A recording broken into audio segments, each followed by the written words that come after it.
ओम नमः सिद्धेभ्यः शुद्धात्मने नमः। नमो जीर्णाणम। सभी को सादर शुद्धात्म वंदन। आज मार्गशीर्ष कृष्ण दशमी का यह शुभ मंगल पावन दिवस है और आज ही के दिन 1008 तीर्थंकर महावीर भगवान का तप कल्याणक तिथि का भी यह शुभ मंगल पावन दिवस है। ऐसे पावन प्रसंग पर आज जो संदेश हमें प्राप्त हुआ है उसमें ज्ञानी जीव के अंतर की पात्रता कैसी होनी चाहिए इस विषय को बताया गया है।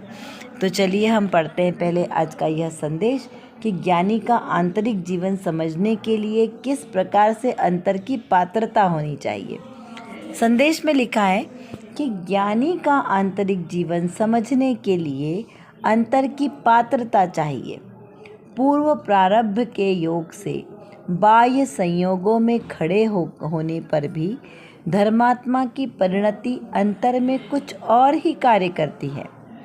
संयोग दृष्टि से देखें उसे धर्मात्मा का स्वभाव समझ नहीं आएगा। बाह्य संयोगों पर से उसका माप नहीं होता। क्या बताया यहाँ पर कि बाह्य संयोगों को देखकर किसी भी ज्ञानी की परिणति को जज नहीं किया जा सकता। उसकी परिणति को जज करने के लिए अंतर में हमारी स्वयं की पात्रता भी चाहिए। सामने वाले जीव में तो पात्रता है ही, लेकिन हमें भी पात्रता चाहिए ताकि हम ज्ञानी की परिणति को समझ पाएं। देखो, जिसने कभी रसगुल्ले का स्वाद चखा होगा तो दूसरा व्यक्ति यदि कहेगा कि हमने आज रसगुल्ले का आनंद लिया तो उसको भी वो स्वाद याद आ जाएगा ना। क्यों? क्योंकि उसने भी वो स्वाद चखा है। तो जब वो सेम जिसको परिणति जिसकी जैसी होगी, अगर उसको उसी प्रकार की यदि हम बात कहें तो उसको अनुभूति जल्दी आएगी। वैसे ही एक ज्ञानी जीव की परिणति को समझने के लिए सामने वाले का भी ज्ञानी होना आवश्यक है। एक ज्ञानी जीव की परिणति को अज्ञानी कैसे समझ पाएगा? क्योंकि उसको उसका अनुभव ही नहीं है, तो वो कैसे समझ पाएगा? उसके लिए तो वो बिल्कुल काल्पनिक बात होगी। तो इसलिए यहाँ पर ऐसा कहा है कि ज्ञानी की परिणति को समझने के लिए जीव में अंतर की पात्रता भी होनी चाहिए, क्योंकि जीव को आंतरिक पात्रता होगी तभी हम भाव को पकड़ पाएंगे, अन्यथा भाव पकड़ नहीं पाएंगे। तो यहाँ पर क्या पूछा कि ज्ञानी का आंतरिक जीवन कैसा है। सबसे पहला शब्द क्या आया? ज्ञानी का आंतरिक जीवन। तो जीवन, आंतरिक जीवन मतलब कौन सा आंतरिक जीवन? उसकी स्वभाव परिणति, उसके परिणाम कैसे है, उसका अभिप्राय क्या है किसी क्रिया का। देखो, क्रिया तो करता हुआ जीव दिखेगा, लेकिन उसके प्रति उसका अभिप्राय है वो स्वयं जीव जानेगा या फिर केवली भगवान जानेंगे। दूसरा तो जान नहीं पाएगा। तो दूसरा कैसे जानेगा? उसके बाह्य क्रियाकलापों को देखकर जीव की परिणति को समझा जाता है। पूर्णतः तो तब भी समझा नहीं जाता, लेकिन आंशिक रूप से उसकी क्रिया को देखकर समझ में आता है कि यह जीव ज्ञानी है या अज्ञानी है। जैसे ज्ञानी जीव को सपर का भेद विज्ञान है, तो वो सम्यक दृष्टि जो जीव होगा, ज्ञानी जीव अभी चतुर्थ गुण स्थान वाला जीव है, जिसकी अनंतानुबंधी कषाय चौकड़ी का भाव हुआ है। तो वो जीव को अभी जो श्रद्धान हुआ है, मात्र अभी उसको चारित्र में कुछ प्रकट नहीं हुआ। अभी कितना श्रद्धान हुआ है कि मैं जीव हूँ और ये शरीर आदि मुझसे पर है, पर द्रव्य है, और मैं एकमात्र जानने देखने वाला चैतन्य स्वरूपी चेतिता ऐसा मैं जीव हूँ। मात्र चैतन्य स्वभावी चैतन्य गुण वाला मैं जीव द्रव्य हूँ, ऐसा दृढ़ श्रद्धान हुआ है और उसका ज्ञान हुआ है कि मैं ऐसा जीव द्रव्य हूँ। अभी उसको अनुभूति में पूरा का पूरा नहीं आया। अभी अनुभूति कैसी हुई है? आंशिक अनुभूति हुई है। आंशिक स्वाद आया है उसे आत्मा के अनुभव का। श्रद्धान तो दृढ़ है, लेकिन चारित्र कितना है? थोड़ा। क्योंकि मोहनी कर्म की दो प्रकृतियाँ है ना, चारित्र मोहनी और दर्शन मोहनी। तो दर्शन मोहनी के जब छह उपशम से सम्यक दर्शन प्रकट हुआ, और चारित्र मोहनी के छह उपशम में चारित्र प्रकट होगा, सम्यक चारित्र। तो वो दशा आएगी 3 कषाय चौकड़ी के अभाव में। और अभी कितनी कषाय चौकड़ी का अभाव हुआ है? 1 कषाय चौकड़ी का। तो देखिए विशुद्धि में कितना डिफरेंस आएगा, क्योंकि जितनी जितनी कषायों का अभाव होगा वैसे वैसे परिणामों में विशुद्धि बढ़ती जाएगी। तो यहाँ पर पात्रता कब आएगी? शुद्धता की वृद्धि में। तो यहाँ पर जीव का आंतरिक जीवन परिणामों की विशुद्धता से कैसा बनेगा? परिशुद्ध होता जाएगा। उसमें पवित्रता और उत्तरोत्तर बढ़ती जाएगी। फिर कहा कि पूर्व के प्रारब्ध के योग से बाह्य संयोगों में खड़े होने पर भी धर्मात्मा की परिणति अंतर में कुछ और ही कार्य करती है। बाह्य प्रारंभिक योग से मतलब कि बाह्य का संयोग से, जैसे अभी चतुर्थ गुण स्थान वर्ती है जीव, गृहस्थ है, श्रावक है, तो वो श्रावक के योग्य उसकी भूमिका होगी, क्योंकि घर गृहस्थी का भार, जो आसपास की जो संयोग के साथ जो संबंध स्थापित हुए हैं, उन संबंधों के प्रति कर्तव्य सब कुछ है, तो भूमिका अनुसार अभी उनकी चारित्र में कमजोरी है। तो यहाँ पर कहा कि उस परिणति को देखकर आप जज नहीं कर सकते कि ये जीव कितने परिणाम इसके उज्जवल है या नहीं। क्यों? क्योंकि बाहर से तो वो जीव पूरे पांचों इंद्रियों का सेवन करता हुआ दिखाई दे रहा है, व्यापार धंधा घर गृहस्थी सब कुछ है उसके पास, तो उससे हम उसकी परिणति को जज नहीं कर सकते। क्यों? क्योंकि उस ज्ञानी जीव की परिणति बाहर में 5 इंद्रिय के विषय भोगों को भोगते हुए भी उसकी परिणति कैसी है? अंतर्मुखी है। उसकी परिणति बाहर संयोगों में नहीं है, उसकी परिणति कहाँ है? अंतर आत्म स्वरूप में स्थिर है। तो यहाँ पर यह बताना चाहते हैं कि ऐसे धर्मात्मा की परिणति को आप संयोगों को देखकर जज नहीं कर सकते, क्योंकि चक्रवर्ती के पास 6 खंड का वैभव है ना, अथा 6 खंड का वैभव, 96,000 रानियाँ, तो विषय भोगों की कौन सी कमी है, लेकिन फिर भी उनकी परिणति अंतर्मुख है। वो सारे विषय भोगों को भोगते हुए भी वे अपने आत्म स्वभाव में ही मस्त हैं। तो इस प्रकार से ज्ञानी की परिणति भिन्न होती है, इसीलिए उसे संयोग दृष्टि से देखने पर उस धर्मात्मा के स्वभाव को नहीं समझा जा सकता। बाह्य संयोगों से हमें बाह्य का ही ध्यान होता है, लेकिन अंतर के परिणामों को जज नहीं किया जा सकता। अंतर के परिणाम तो वो स्वयं जीव जानता है या फिर केवली भगवान जानते हैं।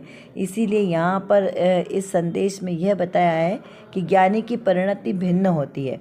उसके बाह्य क्रियाकलापों को देखकर हम उसके स्वभाव को जज नहीं कर सकते।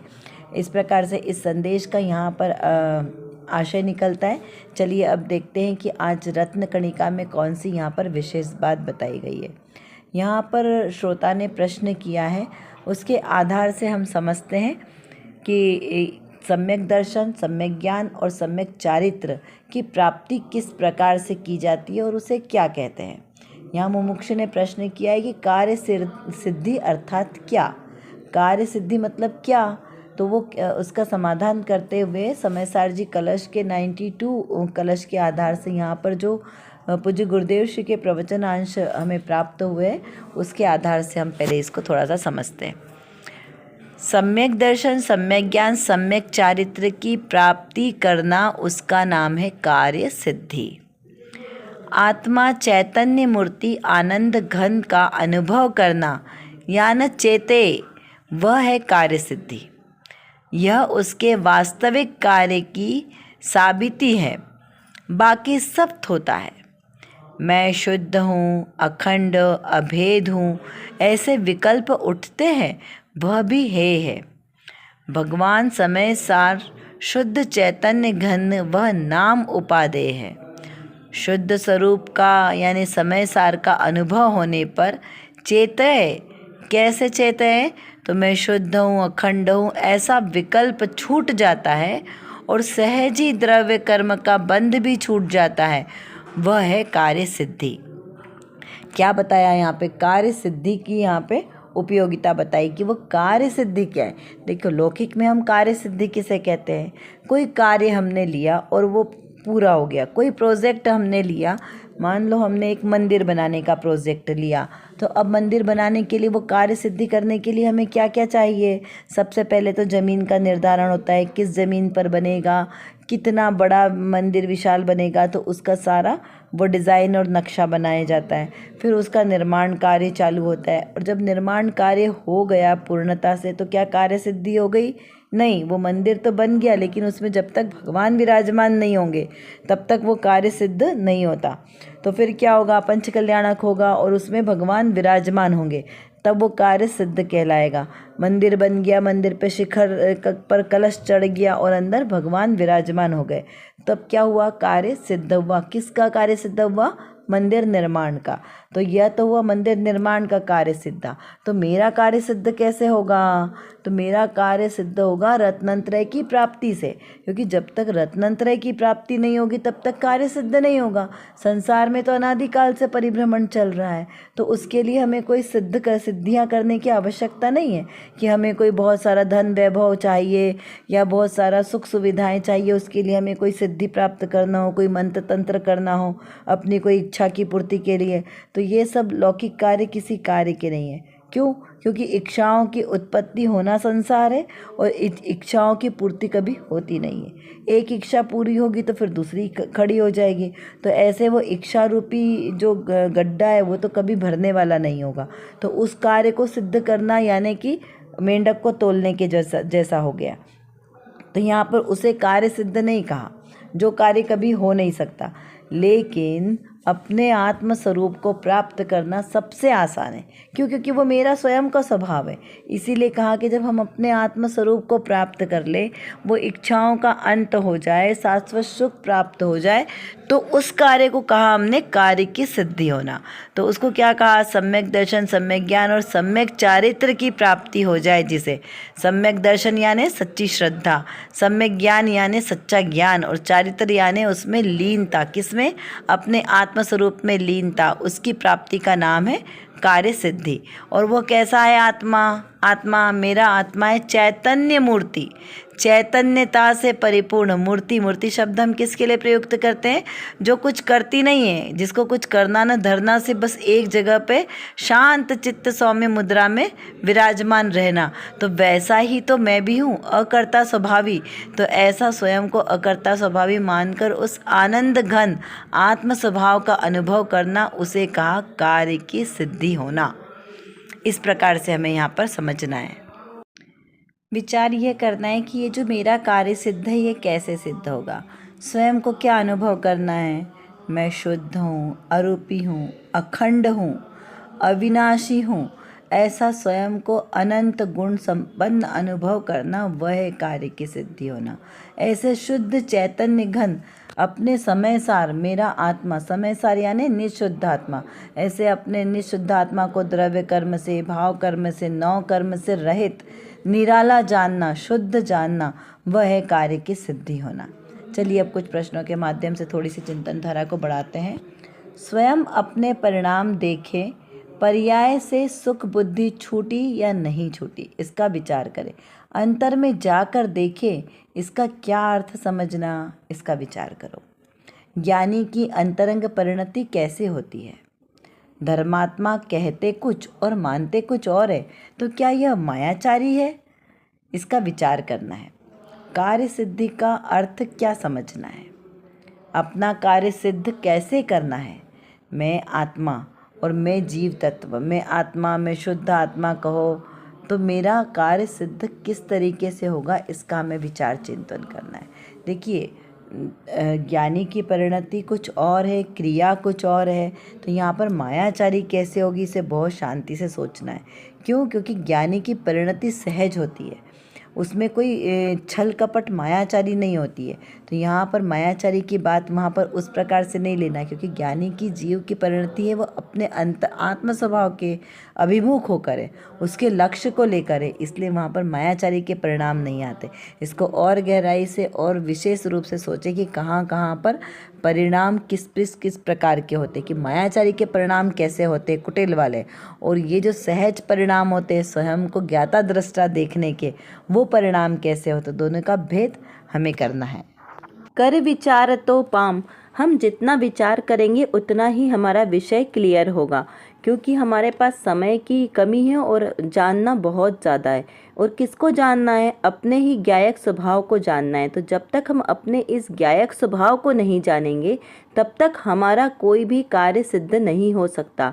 तो एकमात्र जो मेरे अंदर, मतलब मेरे आत्म स्वभाव में जो ज्ञान नाम का विशेष गुण है, इस गुण को एकमात्र अपने ज्ञायक स्वभाव को जानने में लगाएं तो निर्विकल्प दशा की प्राप्ति होगी, और इस निर्विकल्प दशा के ही आश्रय से हमें शाश्वत सुख की प्राप्ति होगी। तो वो शाश्वत सुख हमें प्राप्त हो, इसीलिए पुरुषार्थ करना आवश्यक है। उसके लिए व्यवहार से तो सच्चे वीतरागी देवशास्त्र गुरु का आश्रय लेना योग्य है, और निश्चय नय से मेरी निज शुद्धात्मा का आश्रय ही लेना ही सर्वश्रेष्ठ उपाय है। अभी के लिए बस इतना ही। विशेष चर्चा हम आगे की कक्षाओं में करेंगे। तब तक हम अपने आत्मस्वरूप को जानें, पहचानें और उसी में लीन रहें। इसी विशेष मंगल भावना के साथ आप सभी को सादर जय जिनेंद्र।